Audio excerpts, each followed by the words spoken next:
Hello, my name is Tom. I graduated from the KU Leuven in June 2012 and I studied at the Department of Computer Science in the Faculty of Engineering. I did my master's thesis on privacy in social application platforms.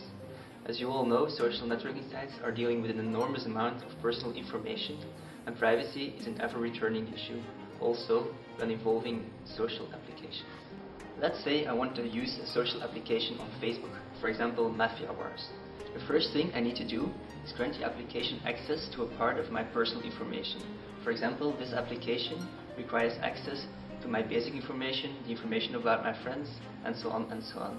At this time, I have to assess whether I trust this application with my personal information or not. Keep in mind that these applications are developed by third-party developers and that they are not controlled by Facebook whatsoever. So either I choose to share my personal information with this application, or I hit the skip button. My privacy is secure, but I cannot use the application. Application providers are notorious for misusing personal information. So what can we do to protect our personal information? Well, Facebook has a developer policy stating that application providers cannot misuse personal information or sell it to anyone else. But it is very hard to verify whether social applications comply with this policy or not. For my master's thesis, I designed a privacy-enhanced social application platform, which I called PSAP.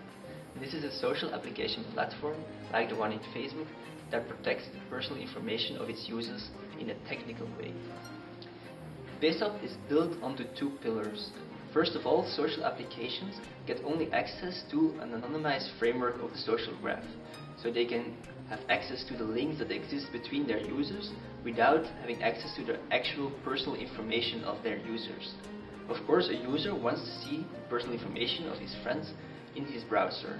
Therefore, PSAP uses a second pillar, which is a special browser that runs information flow analysis technique to track the flow of personal information in the code of the application. With this special browser, we can ensure that the personal information does not leave the browser of a user. With these two pillars, the privacy of a user of a PSAP application is secured. I didn't only design PSAP, I also built a prototype of it, and I also created two example applications for PSAP. This shows that the ideas can be implemented and that it is still possible to create meaningful applications in PSAP. Provided that commercial browsers will start running information flow analysis techniques, the ideas of my master thesis can be implemented by big social networking sites. The value brought by PSAP will be towards the end user, so it will require a lot of support of a privacy-aware community of users to make sure that social applications can be used in a privacy-safe way.